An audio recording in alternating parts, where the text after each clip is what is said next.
This is Rocky Snyder. At the tone, leave your name and message and I'll get back to you. Well, howdy do, Mr. Fancy Pants. You think you know everything about exercise, but how about you get yourself a real expert for once?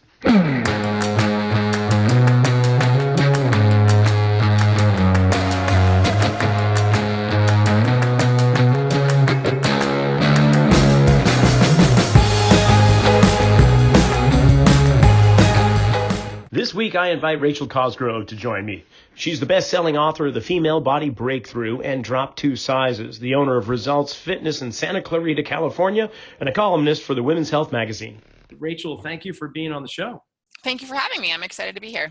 Ah, very good. Well, me too. I got to say, we are now, I guess I am kind of coming to age in a way where I have joined within the speaking circuit, I guess, within Perform Better, which is where I primarily see you year after year down in Long Beach, California at the Perform Better Training Summit. And you are one of the mainstays, a regular component of the success of Perform Better down there. And it's every summer. And in fact, we close down our facility here and take the entire staff down there and turn it into a team building and educational experience for everybody. And everyone has nothing but positive remarks that come out of your room. So well, thank you. Yeah, it's nice to kind of be part of that group and part of that family. It's an awesome group. Yeah, Perform Better is amazing, and it's such a great event. And I miss going this year, but next year, and they have the all of the virtual seminars going on. So, but yes, it's a great event, and all the the best speakers. It's always hard to pick who to see. So I'm always honored when people choose my room and come see me speak because there's a lot to choose from. A lot of great speakers that are there. So. And now your virtual room, I guess, that you're going to be speaking on, when are you taking stage for Perform Better Online's summer seminar series? It's in August. I don't know the exact date, but in August, yes. So if you go to performbetter.com, I think you can look up all the different dates that we're all speaking. But yeah, I think I'm like in mid-August. Beautiful. Now, the books that you've had are primarily, but not exclusively, focusing on the female form and helping women get into better shape. And what that might mean is obviously get stronger. Potentially for some, it may be trimming down their waistline or losing a little bit of weight, while others actually might be just gaining weight. But that's what I hear you speak on. And so I'd like to delve into that a little bit as we chat back and forth today. What are the biggest components or the biggest hurdles that you find? I know we're generalizing and everyone's going to be unique and different, but what are in general the biggest hurdles that the average woman faces today in our culture, in our society, when it comes to staying in shape? Sure. Yeah, like you said, I've been working with women for my gosh, it's been like a 20-year career. Can't believe I'm old enough to say that. And over that time, I've worked with a lot of different women, and it's definitely been the thing that I've focused on is helping women to reach their potential. And so, my own journey with myself, figuring it out, but then working with every woman that I've worked with, every client that I've worked with, and really landing on, what works. And so over that 20 years, I've seen there's definitely been a shift where women are more and more embracing strength training as the main form of exercise. And, I still, every once in a while, meet someone who's like, I don't know, don't want to get big and bulky, but I would say that's something that as a consistent part of my philosophy from the beginning is helping women to start to embrace what strength training can do for them. And it goes beyond even the physical benefits onto the mental benefits. And so for most women, when they, decide to start exercising, usually the first thing they decide to do is go walking or running or do some kind of cardiovascular exercise. And so I would just really encourage everyone to start to flip those priorities. And if you can only work out 2 or 3 days a week, make it a strength training program and really put that as your priority. You're going to get the cardiovascular benefits. You're going to build muscle. You're going to get your metabolism up. You're going to, all of the exercise benefits, but then also the health benefits of everything from reducing your risk of osteoporosis to improving your mental health. There's just so many things that come out of strength training. So that's my real passion, is helping women to learn to feel comfortable in the strength training room, to walk into, any strength training room and feel like they can, pick up a barbell and load their own weight and, go over the squat rack and not feel intimidated. And then to be able to transform their body and their mind through strength training. So for those individuals that are feeling that sense of intimidation and are a little leery of going into a studio and working out with or without friends, what are some of the steps or suggestions that you would make for a person in that situation? Like, how do you reduce that level of intimidation? Sure. I mean, I would definitely check out numerous gyms to find a gym that you feel comfortable in and that isn't intimidating. I think there are definitely gyms now that make it more, open and inclusive to, anybody who's wanting to come in and lift weights. It doesn't, you don't just have to be a big burly man to come in and use the weight room. So I think that's definitely become more common to find a gym that does make you feel comfortable. I think, 20 years ago, 30 years ago, it was harder to find that. I think, you as a woman, you had to just kind of like suck it up and go in and show the guys what you got. And excuse me, yes, I do want to use the squat rack, but now I think it is more common. So find a gym that you're comfortable in. Find a coach. I think it's really important to work with a coach, especially if you're just getting started. I think, we all can use a coach. I think everybody, no matter what level you're at, no matter where you're at, find a coach, because, having a coach is what's going to give you the confidence, because they're going to give you a program. They're going to give you the advice. They're going to give you the knowledge so that you know what you're doing. So you feel like you know what you're doing and you're not just kind of going like, I don't know what I'm doing. And so working with a coach, whether you're working with them in person or, online right now, there's a lot of resources online. So you could get a program online. And if you're going to a gym or even setting up your own home gym, get a program designed by a coach, check in with a coach regularly. And I think that's, the easiest way to get started and to reduce that intimidation is to gain the knowledge so that you feel confident to be able to do what you need to do. Great advice. So I remember back in the 90s training when Terminator 2 came out, and the scene of Linda Hamilton in the jail cell doing pull-ups at the end of her cot, that inspired droves of female clients to walk in the door, and their primary goal was, I want arms like hers. Yep. So the interesting thing is that was all built on aesthetics. They just saw something they want to attain, which is a great kind of carrot on the stick. But you brought up something even more important in my consideration and experience, is that we're talking about the mental health and how the outcome of exercise and strength training in particular can build a more balanced mental situation or a healthier perspective for people that come in. And I'm sure you, like me, see it instantly through the course of a session. When somebody comes in a certain mindset, the way in which they leave is completely different. And we see it, just this transformation. And we hear about transformation all the time, body transformation programs here and there. Those are great. But when it comes to the mental aspect transformation, that seems to occur so much more rapidly into an individual session rather than over the course of weeks. So how do you, as a coach, as a trainer with all this experience, and whether it's the female client, which we're talking about, but any client in particular, how do you cultivate and nourish and build upon that mental health aspect? Are there techniques or coaching tools that you use rather than just simply say, hey, come on over and lift this barbell? Absolutely. I mean, I think it's definitely setting your client up for success. So, making sure, and again, if you are getting started working with a coach who's going to set you up for success, that you're going to start with a program that's going to be designed appropriately for you, so you don't get discouraged. I think for women, for so long we've been told you can't do a real push-up, do a girl push-up. You can't do a chin-up, just hang from the bar. You can't lift too much weight, you're going to hurt yourself. You can't, even to the point of like years ago, women were encouraged not to run because, their uterus might fall out. So, the first woman who did a marathon, she snuck into the marathon dressed as a male, Catherine Switzer. Pull her off the course, and we're yanking on her and everything.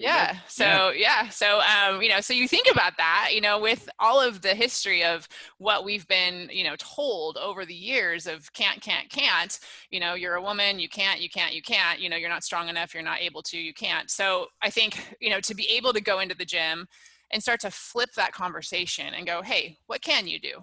And, start with something that is going to give them that success, and then build them up to, wow, I can do a push-up. Wow, I can do a push-up with weight added on. Wow, I can do a push-up with my feet up on something, wow, what are, there is no ceiling. Really, as a woman, realizing that there's really no limit to what you can do, whether that's physically or mentally, and I think what that translates to their life, because then they start to realize, wow, if I set a goal and I, get a coach or someone who's going to help me to do that and find the right path to build up to get to where I can accomplish that, I can really, accomplish anything. And so I think that quickly they start to flip that conversation from can't to what else can I do?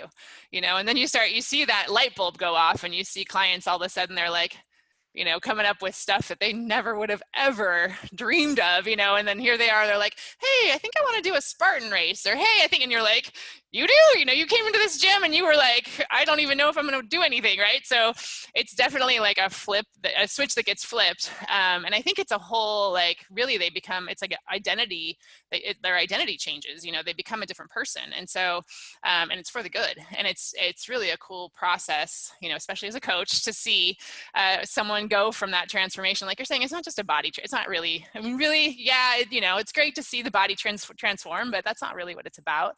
It's about seeing that whole, the person transform into somebody who believes in themselves, into somebody who, is ready to tackle any goal they want to tackle. And it even, will go into their work life and go into their home life. And, they start to become more of a positive force in everything that they do. I couldn't agree more. I think that words are some of the most powerful tools that a coach has at their disposal, much more powerful than a dumbbell or a kettlebell.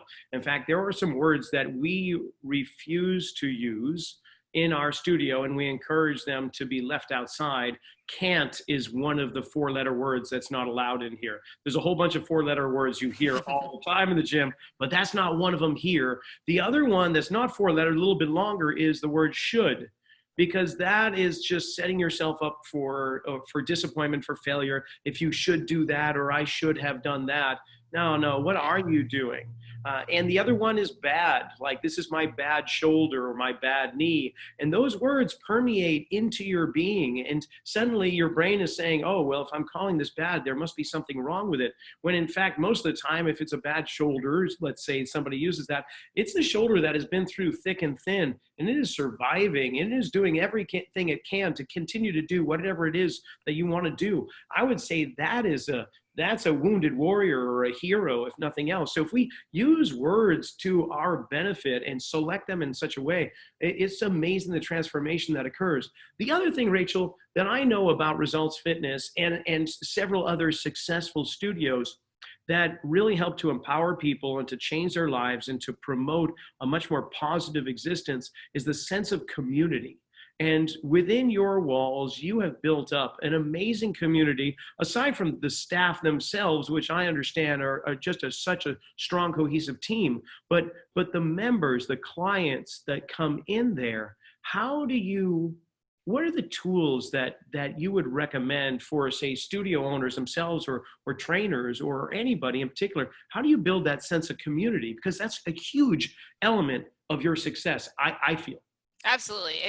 When people feel like they belong to something, because it's, people join a gym to lose 5 pounds or whatever it might be that they think they're joining the gym for. But then once they become a part of a community and a part of something bigger, and now they've got friends there, and they've got that people who care about them, and it's fulfilling. Like when you talk about the hierarchy of human needs, so first it's we need to be able to breathe, and we need to be able to survive, and then as you work your way up, you want to be able to even contribute, right? You want to be a part of a family, you want to be a part of something bigger, part of community. And I think as a gym we can fulfill these other human needs that people they don't even realize they're joining a gym, and that's gonna be a part of what they're gonna get. And so Results Fitness, it's I think it starts from the number one is deciding that you're gonna have a community. I think for a lot of gyms, there's no real direction, or there's no real a lot of times it's like each trainer kind of has their own culture or their own thing going on, and so there's all different communities maybe happening, or all different core values, all different. So it's first becoming a unified front of here's what we stand for, and making sure everybody in your gym is on board with it. And that's not easy, because a lot of times you do have to end up getting rid of some people. You might realize that maybe you have some trainers on board that aren't a part of that vision. Maybe there's even some clients that don't fit in with your new values of who you are. But I think as an owner and as a gym owner, when you are thinking about what you want to create, your community, what does your community stand for? And so, thinking through what your core values are. And so some of our core values include, being a team player. One of our core values is be we, not me. And that's something that, our entire community knows that that's our core value. And so when you come into Results Fitness, you're not going to be working out by yourself where you're going to be able to put your headphones on and everyone's going to ignore you. And that's not for everybody, but that's not who we are, And so there are people that come in and go, oh, well, I just kind of want to put my headphones on and do my own thing. Yeah, this probably isn't the gym for you because we're all like talking to each other. We're all cheering for each other. That's the type of community we have. And it's okay to be for some people and not for other people. And I think that's part of building a community is that you have to be confident enough to say, okay, well, you know what, this is who we're for and this is who we're not for. And so really, kind of landing on what is it that we stand for, who are we, what do we want our community to be like, so that the people that come in here, it's a consistent, the values are consistent and that everybody you hire fits in with that community and those core values, every team member, every client, everybody that's there. And so you feel it, when you walk in the doors, you feel, our number one core value is bring your best, and our team, bring their best every single day. If they're having a bad day, you don't know about it, so we have good days and great days too. So it's like, there's never a bad day. And, so it's really like literally when you walk through our front door, you feel it, you feel that energy, you feel the community, you feel the core values. And it's something that's very on purpose, it's not on accident. Yeah, I'm familiar with the core values, partly because there was one time through the Perform Better conference where you shared those in one of the talks and actually have the little cards that you have your staff members carry around with them as a reminder. I thought that was brilliant. So, and I don't know the answer to this next question, so sincerely, I really would be curious about it. We do those kind of actions for our business and our staff to build the community in the business. Do you do the same thing with your clients? Do you ask them to come up with core values? I'm curious because I'm just thinking what a wonderful concept that could be. If it isn't in place now, it's something that I'm kind of considering with people that come in here. Wouldn't that be nice for them to spread out their thoughts on paper and go, what do I really stand for? What do I strive to do? And can I almost write like a declaration of my own independence and fortitude? So I don't want to put you on the spot, but do you guys do that with your clients? So I think it's a great exercise. I think everybody needs to go through, really what are my values? For us, we don't take our clients through that exercise, but we make our core values very much a part of them. So when they join our gym, they know our core values, and that's, part of who they are too. And so they one of our core values is have fun and a sense of humor. And so our clients, whenever something's funny or someone makes a joke, they'll be like, have fun and a sense of humor. They know that's part of who we are, So it's not necessarily that we have them really think through who, I think our values are common in probably what their values are, because that's why they're attracted to us, right? It's like attracts like. And so when they start to feel like they're a part of something, that they're like, fun and a sense of humor, we're the same, we get each other, and that's, I think, part of that culture and that community. And so I definitely think it's important to share your core values. Don't just write them down and keep them in a drawer and maybe just share them with your team and then keep them a secret. Have them on the wall and, have it be a part of the conversation and have it be a part of, truly a part of your culture, where it's that they're regular things that get said every single day that you hear as you walk through the doors. You hear people saying, bring their best, or, hey, we're going to keep leading. That's who we are as a company. And so that it should just be a part of your daily dialogue. That's good. No bad days.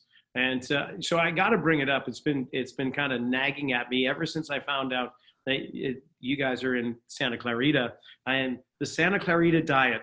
Do you have your own version of that? Oh gosh. I actually really liked that show. It was so hokey that, and I love Drew Barrymore. So yeah, it was pretty funny. All right, so there's no eating of human flesh or blood in your facility? No, we don't eat any, no, none of that. Gotcha. Yeah, no, but yeah, it's. You never know. It could be a new trend. We'll see where it goes. But if you do start presenting on client core values, you don't have to give me credit for the idea. I'm just going to sit back in the corner and just kind of smile quietly. There you go. you wrote a few books. I want to bring those up a little bit, especially for the listening audience that have been struggling with getting on a program, the women in particular. You wrote a couple of books now. Share with us, if you would, Absolutely. what those books are.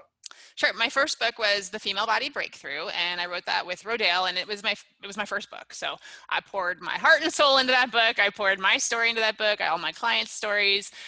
So it was really, that was a passion project of really putting all of my coaching experience and every coaching cue, every idea, everything I've used that's worked with my clients. And so I've had a lot of women that have picked up that book, and that's been one of the books that's really got their head in the right place to make their transformation. So I know a lot of coaches use it with their clients and, say, here, read this book. Maybe Rachel can, get you to start lifting some weights or get you to start, fueling your body or, those kinds of things. So if you've been starving your body and afraid of lifting weights, it'll definitely help you to make that shift. The second book was Drop 2 Sizes, and that was based off of a challenge we do at Results Fitness. So we had done it for like 7 years. And I actually wrote that one with Women's Health Magazine, and they asked me to put the challenge that we were doing into a book. And the challenge is based off of really over time, I realized how destructive the scale was to the mindset of the clients I was working with. And so, we'd be working hard in the gym. They'd be, lifting weights, building muscle, dropping fat, their body'd be changing. I'd see it right in front of my eyes. And then they'd get on the scale and they'd be like, oh, nothing's happening. And I'm like, how can you think nothing's happening? And so being so caught up in what that number is on the scale for so many years. And, for most of the women that I work with, they've done multiple crash diets over their lifetime. And so they have looked at the scale over their lifetime. And it's been a constant, yo-yo of, crash down the weight, weigh the number that I want to weigh, and then I gain the weight back, and then, crash back down. And so by the time they hire me, our gym, they are, at a point of the crash diet that worked over and over and over again no longer works. And so at this point, their body's crying out to build muscle. And so, we take a different approach and help them to build that muscle while they're dropping the body fat. They end up dropping 2 sizes, and most of them on average only drop, even though they've dropped like 10 pounds of fat and gained 10 pounds of muscle, they've only dropped like maybe 4 pounds on the scale, which if they were only looking at the scale, they would be like, nothing's happening. This isn't working, right? And so it was really, that book is about getting your focus off of the scale, actually taking an 8-week period of time and committing to not getting on a scale and purely just focusing on your workouts, on fueling your body, and using clothing as your measurement. So just get a pair of jeans, get something that you want to use to just slide on and see how you're doing, but you don't get to get on a scale because... There's a reason why it's an 8-week where you didn't do 4 weeks. What's the reasoning behind that? Well, we played with different, periods of time. I really like the 8-week period. I feel like it's a good period of time to be able to focus and really change some habits. Also, I think you can get really, you can make a big difference over 8 weeks. You can really see a huge transformation. And, that's a long enough period of time that you get out of the habit of checking the scale. And so by the end of the 8 weeks, I see, women have these huge breakthroughs where they realize, oh my gosh, I don't need the scale ever again because now I get it. I get that how I look and feel has nothing to do with the scale. It has everything to do with how I'm working out, what I'm fueling myself with, what my mindset is. And so that's, setting them on their journey to continue after the 8 weeks. And it really isn't just an 8-week program, right? It's always about, this is your 8 weeks to get you set up to be able to continue this after we're done. And so that's what the Drop 2 Sizes is about. It's about that challenge and really, day by day, what to eat, how to work out, and then committing to that period of time, not getting on a scale and changing your mindset to build muscle and lose fat. Yeah, it's really all about lifestyle modifications, changing, and then the body will adapt to whatever it is that you're treating it to. So yeah, I totally get that. Now you're talking in August for Perform Better's summer seminar series, performbetter.com, and you're really focusing a little bit more on the over 40 crowd, the females in fitness. So just briefly, kind of in closing here, the difference between the teen to say 30-something-year-old female frame versus the 40-plus year-old frame. So are you... what am I saying? The programs in which we design obviously are going to change as time goes by, what are the biggest things that are changing within, say, a program designed for those over 40 on average and those under? Sure. I mean, it's definitely lifestyle is different. So I think recovery is one of the big ones that, we don't recover as quick as we did when we were in our 20s and 30s. So we have to take that into account. And so really making recovery, a bigger priority than it may have been before. And yeah, I'm really going to be talking about the female body breakthrough. When I wrote that book, I think I was just turning 30. So, and now I'm 45. And so, now I'm like, okay, let's talk about what happens now, because, it's definitely different when you're in your 40s. And most of the clients we work with are in their 40s. I've seen so many women reach their peak health and fitness in their 50s. And so really it's about, also not thinking it's too late. I think for so many women, they hit their 40s and they're like, oh, it's too late. I don't feel good. I'm never going to feel good. I'm too old. And that's not the truth. You can actually I've seen so many women make the biggest transformations during that period of time in their life because they're able to be a little more selfish. Just saying, because they, maybe their kids are grown up, they're able to put themselves first, they're able to take a little more time for themselves, and, they're able to really, make that a priority for themselves. And so I've seen so many women that have, by strength training and, seeing them build the muscle and really transform their bodies and not be afraid of that strength training component. And they absolutely reach their peak, health and fitness as they're heading toward their 50s. So pretty cool stuff. Well, I'll be sure to tune in. And when that date comes around in August, for those, again, interested in checking out Rachel's talk, just go to performbetter.com and there'll be the whole schedule laid out of all amazing presenters that began in the mid-June 2020 here and going all the way to mid-September, every weekday, 11 a.m. Pacific and 2 p.m. Eastern time. Rachel, I know we're up against the clock. I really appreciate your time. And I look forward to when these virtual rooms become actual physical rooms and the conferences roll around again, because I'm sure our paths will cross, if not by next June when Perform Better comes around to Long Beach again, but hopefully sooner than that. So thanks for being here. If people want to learn more, not only about your books, but about your services and Results Fitness, what's the best way they could do that? Sure. I'm on social media. I'm on Facebook, Rachel Cosgrove fan page, or I'm on Instagram, which is Rach Cosgrove. So I'm pretty active on both of those, especially on Instagram. So if you want to jump on my social media, definitely check me out there. You can also go to rachelcosgrove.com and sign up for my email newsletter as well. Perfect. All right. Well, until next time, Rocky Snyder saying thank you to Rachel Cosgrove. This is the RockFit Files, and we will see you next week. Please be sure to become a subscriber and pick up a copy of Return to Center.